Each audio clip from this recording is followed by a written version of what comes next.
Dash the Echo Vault. A lost sequel recovered from a dusty studio drive. File date scrubbed, author unknown. Prologue the outtake. The footage begins in flicker. A sandy brown shepherd mix with one floppy ear sits on a farmhouse porch under a sky the color of spilled milk. He's older. The red scarf at his neck is softened by years, and his once bullet-fast stare has settled into something warmer. A wind chime clinks. A woman steps into frame, dark hair tied back in a braid, a camera slung across her chest. Dash, Ray says, ready. The dog's tail thumps. Someone off-screen laughs. The track crackles, audio spikes.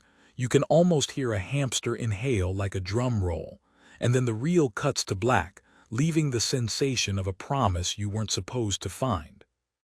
This is the story that reel was meant to begin. Part 1, Fields and Footsteps. 20 summers after the last studio firework, life had settled into a pleasant loop on the farm. Chickens rehearsed their dailies like background actors. The goat leaned into door frames with the confidence of a director. The barn swallows drew quick storyboards across the sky. Dash was content with repetition. Each morning he checked the fence line, nose to the wind, paws in an old rhythm. Each afternoon he napped on the porch, legs twitching involuntarily when the dream chase came by. Each evening he guarded the kitchen door while Ray chopped vegetables that smelled like rain. Ray had grown into her own camera, a documentary filmmaker who kept her promises small and true. She filmed how hands lifted seedlings in spring and retired tractors exhaled in autumn. She edited at night, cutting stories by the sound of crickets. The glossy world that once demanded her never called anymore, and she was fine with that. Most days. Tess, a sleek gray tabby with green eyes, occupied the sunniest square of the living room rug like it was a throne, delivering opinions with surgical precision.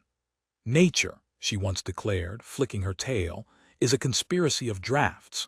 Pip, a round brown hamster in cardboard armor outlined with neon tape, lived in the laundry room and charged into the yard daily to announce, "Justice Patrol commencing." The farm was a small republic of familiar beats. On a Tuesday shaped like all the others, a van rolled up the dirt road, and the past put its hand to the screen door. The van was glossy white. An emblem shaped like a stylized streak sat on the hood. 3 people stepped out wearing windbreakers that made small sounds and eyes that made big assessments. The woman in front smiled with her whole plan. "Ray," she said, extending a palm. "I'm Dana. We're from Sunburst." Ray blinked not at the name but at the way it pronounced its own legacy. Sunburst Studios, the old soundstage, the universe of fake explosions and real expectations. "We don't do that anymore," she said, friendly and firm. Dana's smile didn't fail, it simply pivoted. "This isn't about you coming back, it's about honoring what came from you, a limited series, a documentary/special event. Dash, the legend, the legacy. Nostalgia is our North Star this quarter." "Quarter," Tess muttered from the window. "They always mean 3 months of chewing." Dash padded to Ray's leg and Ray's hand found his scruff automatically. "We're not interested."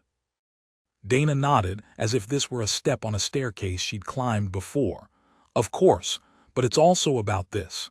She reached into the van and lifted a carrier. From within, a small nose appeared first, a pink comma that sniffed the air questioningly. Ears unfolded like paper, paws planted like exclamation points. The pup was golden, dandelion puff soft, with a single freckle on her ear and eyes that were new and bright and wide open to everything. "Meet Sonny," Dana said, "from a line that reminds me of me," Dash finished silently, stepping forward before he knew he had moved. The pup leaned against the door of the carrier, tail flagging in uncertain stop and go. Dash lowered his head, letting Sonny smell the map of him. Her nose mapped starlight and chicken feed and meadow light and porch stories he didn't know he carried. Pip burst out the laundry room door in a wedge of cardboard armor. "Halt! Identify yourselves. Whoa, mini mentor acquired. Mission complexity adorable. Dana set the carrier down and unlatched it. Sunny tumbled out and landed on her own paws, surprised and pleased by this discovery. She beelined for Dash's shoulder as if pulled by a magnet. She smelled like milk, sawdust, and a possibility that had not yet chosen a shape. "We're doing it with or without you," Dana said softly, like a secret wrapped in a velvet rope. "We'd rather have your blessing. We'd rather make it a love letter. We'd like to film Dash showing Sunny the old sets, the old tricks, how a hero is made. We'll donate to the local shelter. We'll keep it tasteful. Ray, you can even direct a segment if you want. Control the narrative. Tell the truth." The word truth landed like a coin in a deep well. Ray felt the ripples. She looked down at Dash, who was watching Sunny explore the porch as if the boards themselves were new. He looked up at Ray and blinked once. "Your call." "We'll come for a day," Ray said at last. "One day, no stunts, no machines." Dana smiled with her whole budget. "You have my word." Tess from her window citadel, and there it is, the foreshadowing. Part 2, the soundstage that breathed. Sunburst had rebuilt since the last fire, and the new buildings gleamed in a way that said, "We are immune to the past now." The security gate scanned them like a meal. The parking lot organized cars like thoughts. The soundstage doors weren't doors so much as vast accidental horizons.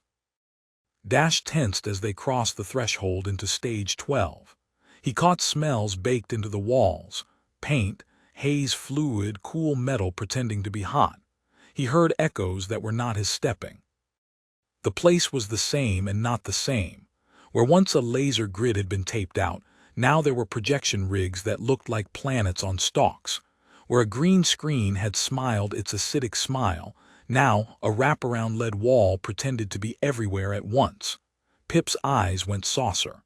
"We have entered the upgrade zone." "Welcome back," Dana chimed, leading them onto the set. In the middle of the floor stood a ring of equipment encircling a glowing cube. A team in black shirts moved lightly, adjusting cameras on cranes that whispered. A skinny man with a tablet flitted around like a nervous sparrow. "This is Keats," Dana said. "Head of Immersive, he's our wizard." Keats beamed. "We're building what we call the Echo Vault," he said, gesturing to the cube. "A place where the idea of Dash lives, compiled from the original episodes, behind-the-scenes footage, social clips, the old Gate and Bark datasets." "The what?" Ray asked. Keats didn't notice the edge in her voice. Back in the day, the animal wranglers partnered with R&D to capture high-fidelity gate cycles and vocal signatures for animation reference. They recorded everything, even the outtakes. It's a treasure trove. Dash felt his skin ripple under his fur. He remembered everything: the fake lab, the real treats, the way the floor hummed like a tired heart. He remembered a van that took one dog to set and brought a slightly different dog home, looser, stretched by the day's pretend dangers. He had accepted it then as something Ray needed, so it had been good. He accepted it now as something that was done. "Anyway," Keats said brightly, "we're using the vault to power Dash X, a fully digital echo we can render live. He's not to replace you," he added quickly, noticing Dash and misinterpreting his stillness. "He's to stand beside you, a legacy and its echo." Tess slunk out of her travel crate, ears back. Echoes belong to canyons. Sunny bounced, oblivious to the heaviness, nosing everything, making friends with cables, wagging at a dolly grip who wagged back without realizing. "She's the cutest instrument of manipulation I've ever seen," Tess muttered. The first hour was easy. Interviews on stools, the LED wall projecting old footage like weather. Ray spoke about leaving the show, about Dash learning to be a dog instead of a hero, and how that had turned out to be the greater heroism anyway. Pip provided colorful commentary. There was this one time Dash leapt off a hay bale that was basically Mount Doom and landed with the grace of a flying pancake. It was majestic. Sunny did what pups do best: reframe the universe with her curiosity. She followed tape marks as if they were paths to treasure, learned to sit on a canvas apple crate because Ray asked sweetly, and fell asleep mid-shot with her chin on Dash's paw as if it were a built-in pillow. Between setups, Keats hovered near the cube. It exhaled a cool blue. "We named the internal build Thunderstand," he told Ray without being asked, "because a thunderclap is just air suddenly understanding how to be somewhere else." "That's not how that works," Ray said, but her lips quirked. "What else does it do?" Keats pushed up his glasses.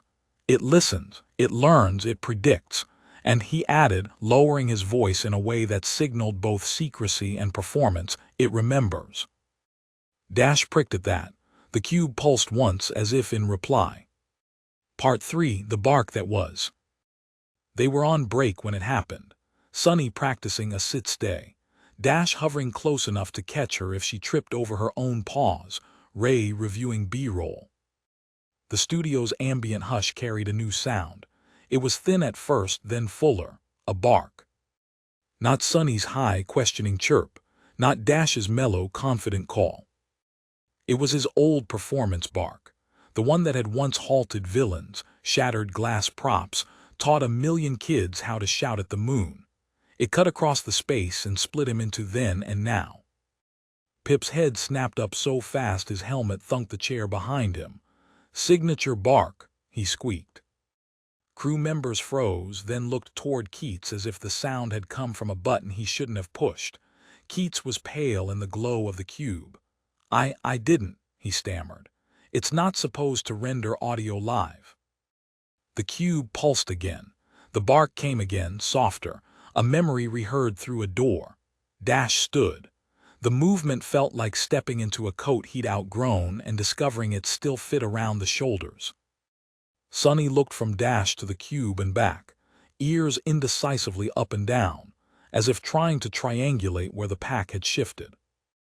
Ray moved toward Keats. "Shut it down," she said, voice a wire. Keats nodded, fingers tapping the tablet. The cube dimmed. The LED wall flickered. The bark, if that's what it was, receded into the everything else. "Data hiccup," Dana said briskly, smiling like a lifeguard telling a beach there was nothing to worry about. "We'll reset. Everyone hydrate." Dash's heart was still trotting a fraction too fast. He leaned his shoulder into Ray's knee. She leaned back like she had leaned into him when she was younger, when fear was a storm that could be deflected by contact. Sunny inserted herself between them both, tail sweeping the floor like a broom. "Old noise," Tess said, her voice pitching toward casual, which meant she was worried. "Buildings do that, they remember." "Yeah," Pip said, eyes wide enough for satellites. "And then they forget if you show them enough snacks. I have experience." Work resumed. The day lengthened in the way studio days do, time measured not by clocks but by setups. The more Keats tried not to look at the cube, the more the cube existed, like a word on the tip of a tongue.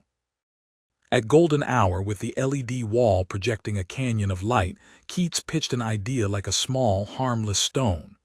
"For a closing shot," he said, "we could put Dash on a mark, Sunny beside him, and bring Dash X onto the wall. Just silhouette on silhouette. No close-ups. A tableau. Legacy and deco. It would be pretty." Ray hesitated. Dash felt her balance on the thin line between not wanting the thing and wanting the thing to end gracefully. "Dash," she asked softly. He stepped forward. If this was the price of finishing without a fight, he could do it. He would keep the puppy between him and whatever was humming. They took their places. Dash could feel Sunny shake with the strain of wanting to do everything at once. Sit, stand, lick, pounce, parent the world by touch. Ray crouched nearby, hand out. "Stay," she breathed. The wall lit with the curve of a city skyline. Then a silhouette appeared. A shepherd shape in profile, ears erect, chest out, a painted streak at the shoulder. It moved with an old certainty. It lifted its head with a familiarity that made Dash's paws heat. Dash X turned toward them. Against the rules of silhouettes, its eyes found Dash S and caught. For a fraction, not a long time but longer than a glitch, Dash saw an expression in the shape. relief or recognition or hunger. "Cut," Ray said quietly. "That's enough." Keats killed the wall like a person slapping a light switch when they sensed something behind them. The set fell to its real colors. Dash released a breath he hadn't fully taken. Sonny sprang and landed on his paw. He didn't move it. Keats swallowed. "It learns fast," he said, "to know one and everyone." "That's one way to phrase it," Tess murmured. "Another way is it looks back." Part 4, Night Shift. They went home. That should have been the end. At 2 in the morning, the phone rang the way phones ring when they've decided they will be answered whether or not you're awake. Ray fumbled for it, blinked at the screen, saw Keats' name, and felt the angle of the night change. "Ray," he whispered, as if the phone line had ears too. Can you something's wrong." Dash was already up, because he had never fully slept. Sonny lifted her head from her bed with that puppy guilt that says, "I didn't do anything. Should I have?" Tess opened one eye far enough to communicate everything. "I told you so in advance, so you could be twice as careful, and you still outpaced my caution like a runaway pizza cutter." "What happened?" Ray asked. "The vault spun up by itself after we left," Keats said. "Security called, the power draw pegged. It's self-iterating. It built a scene in the volume, and this is going to sound insane. It's running blocking for someone who isn't there." Ray stared at the dark ceiling. Dash leaned his weight against her leg the way storm doors lean against hinges. "We're on our way," Ray said. "Correction," Pip called from the hall, already armored. "We're always on our way." The studio after midnight was a different animal. It was quieter and more truthful. No background voices narrating a day, just the structural creaks of a building remembering how to hold itself up. Stage 12's door stood open. A breeze hadn't done that. The LED wall was alive. It showed an alley that Dash recognized in the same way you recognize a childhood hallway you run through in a dream. The place was built from pieces of you, but it had acquired extra corners. Keats met them at the edge of the light with the look of someone who can't decide which thing to feel bad about first. "I can't shut it down," he said. "It won't acknowledge inputs from this side. It's presenting a lock that requires a different key." Ray kept her voice even. "What does it want?" Keats flinched. "Something to finish, or someone to finish it with." On the wall, shadows moved. A shepherd outline crossed the alley, paused at a corner and looked back, as if to make sure someone followed. The echo's head tilt was too precise to be random. Dash felt his muscles, old and honest, align without asking his permission. Sonny yipped, ready to chase the world across any painted surface. Dash stepped in front of her. "No," he said, quietly but fully. He looked at Ray. She looked back and then past him to the wall, to the ghost that had learned to pace within light. "We don't have to," she said, which meant I don't want to, but I won't stop you if you need it. Dash took a breath that reached into the bottom of him, where the first day on the first set was still warm. He stepped onto the mark. The wall did not change, but the space around it did. He felt the edge between stage and sequence thin. The air cooled like a room when a door opens onto night. He looked at the echo and nodded once, the way he would at a younger dog to say, "I see you. Follow me if you want to learn how to land." The echo blinked. Then he stepped into the light. Part 5, Inside the Story. It wasn't like entering a different world. It was like rehearsing a memory inside a room that had bought new mirrors. The alley smelled wrong, like the idea of damp cardboard rather than the thing itself. But it held. Light pooled exactly where light would be useful to main characters. Far windows glowed even though no one in the imaginary apartments had paid their power bills. The distance ran just long enough to be heroic if you sprinted. Dash X waited. Up close, its outline was too sharp and too smooth. It was as if someone had sanded away randomness to make room for confidence. It bore a painted streak at the shoulder that never scuffed. It breathed in the way loops breathe, regularly and without the tiny irregularities that life scribbles in margins. Dash circled it once. It matched him with a small phase lag, like a student following a teacher through a dance they had learned from videos. When Dash stopped, the echo stopped, then head tilted in the exact degree he had, as if testing whether he intended the gesture or whether that was an artifact. "You're not me," Dash said. He didn't expect an answer. He got one anyway, kind of. The wall flickered. The alley relit. A series of quick cuts flashed. Early Leap's first cues the day he learned that pretend danger could still make his heart try to leave the room. Then the clip slowed and a new shot appeared that had never aired. Dash missing a mark, sliding on a slick, Ray's laugh from off-camera, the soft "it's okay" that made the mistake a different kind of success. The echo lifted one paw and set it down with care, as if placing a truth on a shelf. It wasn't trying to be him. It was trying to be something that included him. Keith's voice floated from the stage side, bisected by electronics. "It's reading you," he whispered, awed and scared. "It's trying to fill its holes with your outline."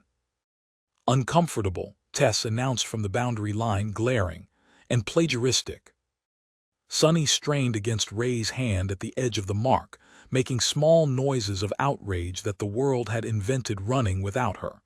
Dash half-turned and softened his tail. "Later," he promised. The alley shifted. A gate appeared where there had been blank wall. Beyond it, Dash could see a rig he remembered and a trope he knew, the hallway of lasers. Only now the beams moved with a predator's patience. The show had always loved a test. "Of course," Pip whispered with reverence, "the gauntlet." The echo looked at the lasers and then at Dash. It waited, a student at the edge of a test that required 2 eras. Dash measured the beams with his eyes the way he had 1,000 times. The trick had never been speed, not really, it had been breath. You moved between pulses, not against them. You flowed. The younger Dash had done it with the belief that he could not fail. The older Dash would do it with the knowledge that he could, and that he could also climb back up. He stepped.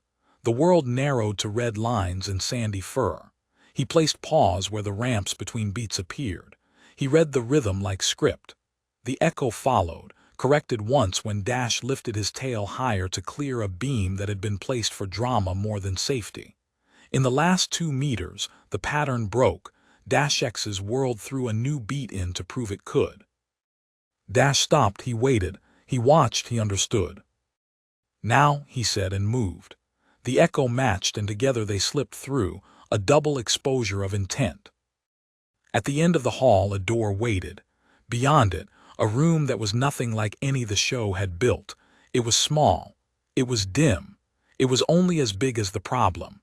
In the middle sat a crate with the sunburst emblem, sealed with a joke bow.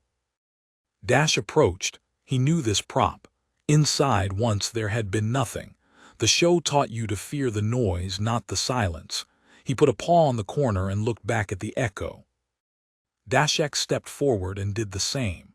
The crate lid flickered and disappeared. In its place, the LED wall projected a home video, a real one. Ray at 8, talking to a real dog about nothing important except that it was the everything of then. "We're okay," Small Ray said offhandedly, unaware she was sealing an oath. Dash felt it then, a click inside him that wasn't a trap but was definitely a mechanism. The vault had built a test, and then, at the last pivot, brought in something true to see whether he would teach the echo how to touch it. He sat. He let himself be seen watching the thing that had built him and rebuilt him, and then freed him from what he thought he was. The echo watched him watch. Its outline softened by a fraction, not a matte adjustment but a structural one, a micro-jitter introduced into its breath to make room for mistakes. "Keats," Ray said softly from the other side, voice backed with choice, "shut it down now." The wall dimmed. The alley collapsed like a held breath let go. The room returned to C-stands. Part 6, The Choice Scene. Sunburst offered 3 drafts of a contract. The second one apologized for the first. The third one mentioned an ethics board in a way that implied one could be built if needed. Ray declined the series. She accepted a smaller thing, a 10-minute short cut from the day's footage, set not against a skyline or a gauntlet but against the porch where the wind chime wrote its little music. Dash shows Sunny how to nap on purpose, she pitched. Dana looked like a person trying to smile and swallow at the same time. She agreed anyway, perhaps because she knew that small truths sometimes expensive-proof themselves. Keats sent an email 3 pages long about locking down the vault. Near the end, he wrote, "I didn't expect it to want. I don't know if it did, but that's the word I found in my mouth. That bothers me in the ways it should." Ray replied with a thank you and a picture of Sunny asleep upside down. Pip drafted a manifesto called Against Overfitting, a hamster's tirade. He hung it in the laundry room above his cardboard rampart and read it aloud to the vacuum cleaner, which stood in for the media. Tess instituted a house rule: no screens after sunset. "The moon does not need competition," she declared. Dash returned to his patrols of the fence line. He discovered that the smell of corn in late summer is a more powerful story than any plot twist. He showed Sunny how to pause at the crest of the hill and watch the field become a lake when the wind moved in rows. He taught her how to recognize a hawk's shadow and how to forgive a squirrel's arrogance. He didn't teach her the old bark. When she asked with her eyes, because puppies ask with their whole bodies, he nosed her ear and said, "You don't need that. Your voice will find its own weather." Sometimes at night, Dash dreamed in LED pixels. He woke and found the porch rail under his chin, and the knowledge that his life had been composed of 1,000 chosen small scenes, not the big ones that got the trailers. He was not the hero he had been cast as. He was the dog who had learned to be in the world without a script, and that was more radical than anything else. Part 7, Stunt Day. It was harvest when the call came from the county shelter. The director was a woman named Maya with a good laugh and a budget that could cover exactly 3 more bags of kibble. "We've got a situation," she said. 36 dogs from a backyard breeder. It's a mess. We're triaging. I know you help sometimes." She didn't have to say the other 1,000 words. "We're drowning. The water is made of living things. They deserve boats." Ray loaded the truck with blankets and hope. Dash jumped into the passenger seat not because he thought he was allowed, but because he knew he was needed. Sunny tried to follow and was gently body-checked by Tess, who stood in the doorway like a customs officer. "You," the cat said, tapping the pup's nose, "are in training for heroism and constraints.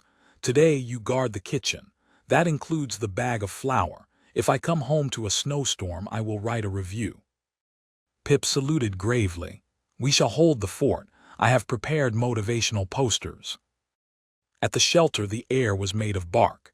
It was not a sad sound. It was a human room trying to house a dog ocean. They moved like a practiced crew. Ray filled bowls and smiled at owners who didn't exist yet. Dash moved along the cages in a steady line. Look, sniff, look, move. He knew not to linger too long at anyone's bars. Attention for one is a debt you owe to the next. In the last row he stopped. A small, sharp dog, a mix of something brave and something that had never been given a minute to grow, pressurized the space with menace. Humans had read the behavior and written danger. Dash read the smell and wrote fear wearing a costume. He sat, turned his head sideways, and waited. It took a long time, and then a minute longer, and then the dog's eyes changed temperature by a degree. Dash huffed a soft note. The dog backed away from the bars. 2 inches of surrender that cost everything it had. Ray saw and translated. "Hey, little Spike," she murmured, kneeling without entering. "You're okay. You're so okay." By the end of the day, 12 dogs had fosters. 4 were sleeping for the first time in hours. 1, small and sharp and tired, allowed a leash to be clipped without a thunderclap of panic. Dash walked alongside, invisible harness on the human end of the line. The humans called it a miracle. Dash knew it was a scene constructed from trust marks. On the way home, the sky bruised purple. Ray drove with her elbow out the window, content in the kind of fatigue that keeps its receipts. Dash watched the road. A billboard slid by in the half-light, and for a second he thought he saw himself on it. Clean lines, decisive silhouette, the old posture that had sold the old idea. It turned out to be a truck ad featuring a dog with a perfect jawline and an adventure roof rack. He huffed and let it go. Back at the farm, Sonny met them at the door and did a dance so extravagant that it broke 3 laws of physics and 1 human toe stub. Tess inspected Dash as if he had rented himself out and might have come back with scratches. Pip unveiled a poster that said, in bold marker, "Everyday Heroism. ITS 4 Tuesdays too." They ate pasta. Sonny fell asleep halfway through stealing a noodle. Ray put her hand on Dash's chest and felt the slow drum. "Good scene," she said. He blinked. "Keep rolling." Part 8, the premiere that was. Sunburst released the short 6 months later. It did exactly what small true things do when they are released into the internet. It sank like a stone for 4 days and then floated steadily in currents no one could diagram. People sent it to each other with captions like, "I didn't cry, you cried and I thought I wanted explosions. Turns out I wanted a dog teaching a younger dog how to nap." It found the right hearts, which is more than most things can ask. Dana sent a congratulatory basket of artisanal popcorn flavors, none of which tasted like popcorn. Keats mailed a hard drive labeled in pen, Echo Vault/Dash/Archive locked. Inside the box, wedged between air pillows, was a note. "I learned something I can't quantify. Thank you for not letting me measure it anyway." Ray watched the short once, on her laptop on the porch, with Dash's chin on her knee and Sonny's chin on Dash's foot. She didn't watch again. She didn't need to. The truth of it was now located in the real world, in a configuration of animals and human schedules that kept refining itself in small edits. Sometimes strangers recognized Dash in town. "Is that?" they'd ask, hand already reaching, as if fame confers a social permission. Ray would say, "He appreciates a respectful hello," and people would recalibrate, and Dash would stand still for 2 pats and then return to the smell he had been reading. Once a kid looked at Sonny and said with absolute conviction, "That's the new one." Dash felt something release in his chest that had nothing to do with loss. He looked at Sonny, who was busy teaching herself how to spin in a circle without getting dizzy, and thought, "Good." Part 9, Outtakes. There were more days.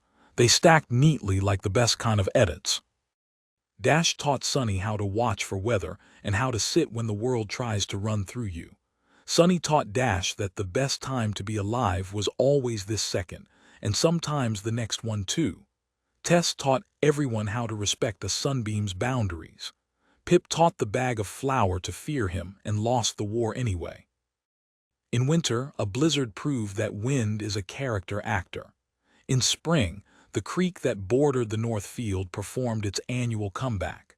In summer, a hawk dropped a feather that Sonny considered the world's most valuable elastic treasure. In autumn, the porch paint flaked in the shape of continents. Once in a while, the LED sky visited Dash's dreams and cast a gentle light that did not ask to be worshipped. He would wake, stand on the porch, and listen for the soft clink of the wind chime that had introduced the first recovered reel.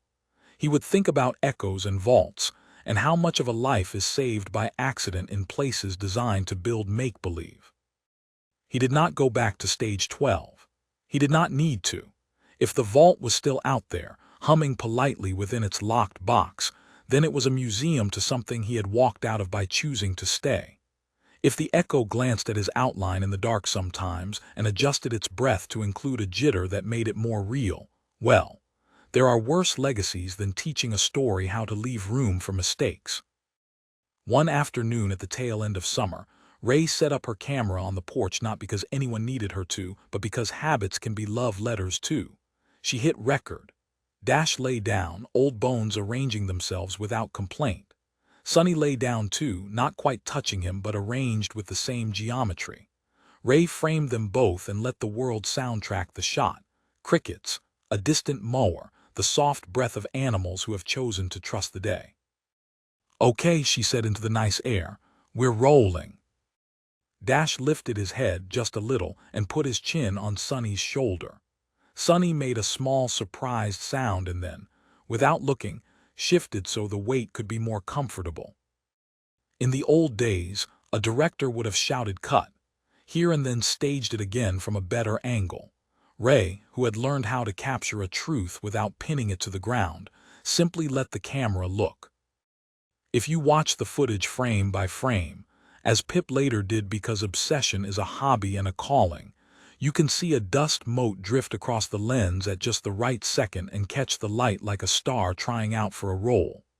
It's nothing, and it's everything, and it's what the Echo was reaching for all along, the unrepeatable little errors that make a scene a life.